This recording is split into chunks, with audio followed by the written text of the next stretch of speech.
ओम नमः शिवाय। शिव जी सदा सहाय। ओम नमः शिवाय। गुरु जी सदा सहाय। संगत जी, आइए आज हम एक आंटी का आपको बहुत ही अद्भुत सत्संग सुनाएंगे। सत्संग को पूरा सुनिएगा, एंड तक सुनिएगा। तो आइए संगत जी, आज सत्संग को स्टार्ट करते हैं। ये सत्संग आंटी जी की बेटी का सत्संग है और उनके ऊपर बहुत ही स्ट्रॉन्ग ब्लैक मैजिक था। इस कदर वो ब्लैक मैजिक का असर था कि उसे एक ऐसी ला इलाज बीमारी हुई जिसका इलाज डॉक्टर के पास भी नहीं था। वह लड़की जहाँ पर भी हाथ रखती थी वहाँ खून के धब्बे बन जाते थे। उन आंटी ने अपनी सारी जमा पूंजी उस लड़की को ठीक कराने में लगा दी।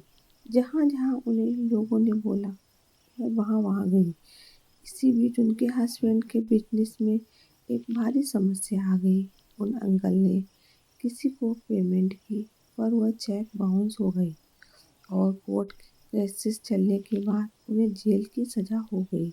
आंटी पर तो जैसे दुखों का पहाड़ ही टूट पड़ा था। एक तरफ पति को जेल और दूसरी तरफ बीमार बेटी। उनकी जमा पूंजी सारी खत्म हो गई थी और धीरे धीरे उन्होंने अपनी सारी ज्वेलरी जो थी वह भी बेच दी थी। पति को छुड़ाने और बेटी के इलाज में जितनी उन्होंने कोशिश करी वह सब कर चुकी थी। उन्होंने अपना घर बेच दिया, उन्होंने अपने गहने बेच दिए, वह सब कर चुकी थी। लेकिन फिर भी अंकल की सज़ा माफ़ नहीं हुई।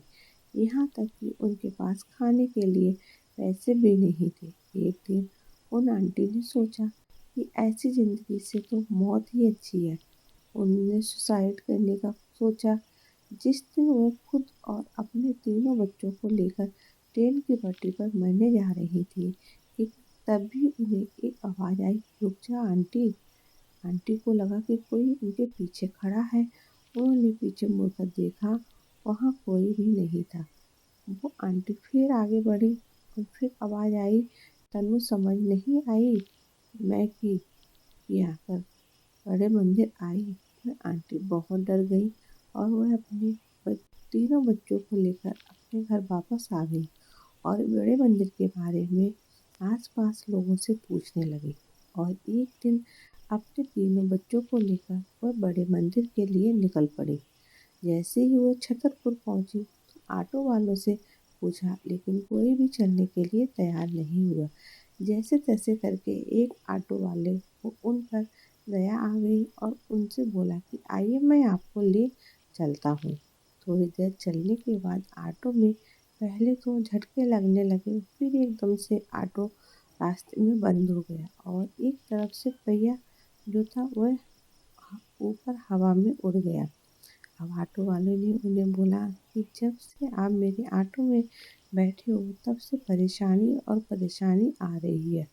उसने बोला कि इससे तो अच्छा है कि आप यहीं उतर जाओ, मैं अब आपको इसके आगे नहीं ले जा सकता।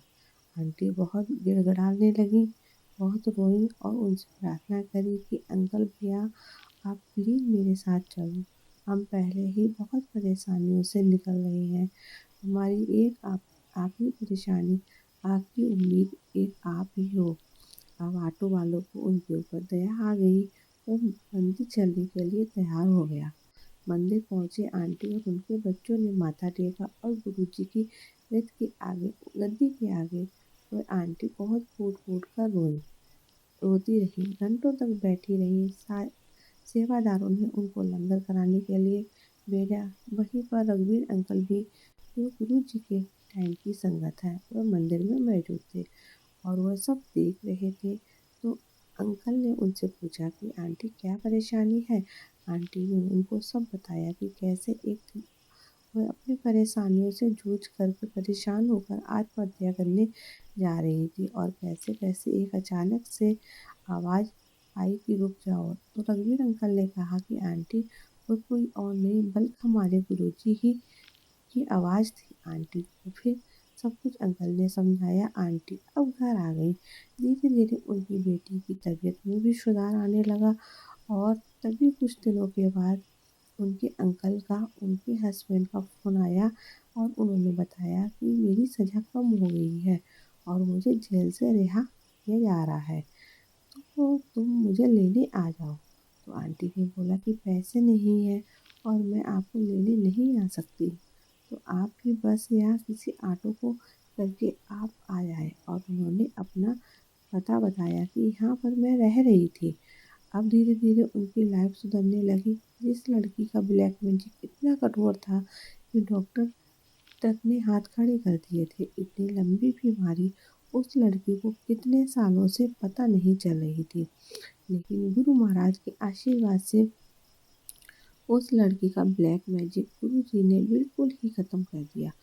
और उनके अंकल ने भी जॉब शुरू करी समय के साथ। और गुरु जी महाराज के आशीर्वाद के साथ उनकी स्थिति बहुत सुधरी।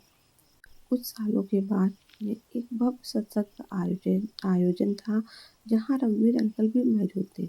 एक आंटी ने सत्संग के बाद अपना सत्संग संगत जी को सुनाने के लिए उनसे प्रार्थना की।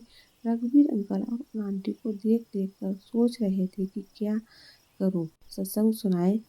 ये तो सर से पांव तक पूरे सोने की दुकान बनकर आई है, ये क्या सुना सकती है। लेकिन जब तक आंटी ने सत्संग सुनाना शुरू किया, रघुवीर अंकल को सब पिक्चर क्लियर हो गई। उनको सब याद आ गया कि ये तो वही आंटी है जो उन्हें कुछ साल पहले मंदिर में मिली थी और जो अपने बच्चों के साथ आत्महत्या करने जा रही थी। रघुवीर अंकल सुन रह गए कि कैसे गुरु महाराज ने उनकी काया ही कल्प कर दी है। जिन आंटी ने सारा सोना अपना गवा दिया था, वह आंटी हैं और ये गुरुजी महाराज हैं, जिन्होंने उन आंटी को उनका जितना भी गया था उससे दुगना उनको लौटा दिया है। तो ऐसे हैं हमारे गुरु महाराज कि जब परेशानियां आती हैं, मैं मानती हूँ परेशानी हर घर में आती है, हर संगत के घर में आती है। ऐसा कोई भी इंसान नहीं है जो परेशानियों से नहीं जूझ रहा हो। लेकिन यह बड़ा मंदिर ही एक ऐसी कथा, एक सच्ची कथा है और ये हमारे प्यारे गुरु महाराज ही हैं जो हमारी परेशानियों में हमारा कभी हाथ नहीं छोड़ते। आपके अपने जो आपके सभी संबंधी हैं, एक बार को वो आपका हाथ छोड़ देंगे, लेकिन जो गुरु महाराज हैं, जो जब आपका हाथ पकड़ लेते हैं तो वह कभी नहीं छोड़ते हैं। तो उम्मीद करती हूँ कि आज का सत्संग आप सबको अच्छा लगा होगा। और ये सचमुच में सत्संग जो है वह अपने आप में बहुत ही रूहानी है। सुनाते सुनाते मुझे भी रोंगटे खड़े हो जाते हैं कि कैसे गुरु महाराज ने एक पूरे परिवार को मरते हुए बचाया, उनको आत्महत्या करने से रोका। क्योंकि गुरु महाराज कहते हैं कि आत्महत्या करना सबसे बड़ा पाप है। तो गुरु महाराज के आशीर्वाद से एक परिवार की जिंदगी बची। और गुरु महाराज ने ना सिर्फ उनकी स्थिति सुधारी, चाहे वह आर्थिक रूप में से हो, मानसिक रूप से हो या शारीरिक रूप से ही हो, उनकी काया ही कलप कर दी। जिन आंटी का सब कुछ खो चुका था, महाराज ने कैसे उनका कर्म कटवाए और कैसे उनकी स्थिति बिल्कुल ठीक करी। तो ऐसे हैं हमारे गुरु जी की, इन्हीं की कृपा से हम बाकी में गुरु महाराज ने उन आंटी को पूरा सिर से पांव तक सोने से लाद दिया था। तो ऐसे गुरु महाराज ने उन आंटी को सजाया। शुक्राना गुरुपा, अनंतम अनंतम शुक्राना गुरुपा। संगत जी, ये ओल्ड आंटी का सत्संग था, बहुत ही प्यारा, बहुत ही अद्भुत सत्संग है।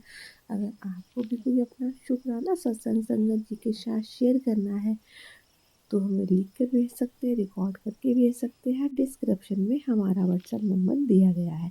तो संगत जी, मिलते हैं आपसे अगले सत्संग में। तब तक के लिए जय गुरु जी, शुक्राना गुरु जी। ओम नमः शिवाय, शिव जी सदा सहाय। ओम नमः शिवाय, गुरु जी सदा सहाय। जय गुरु जी, शुक्राना गुरु।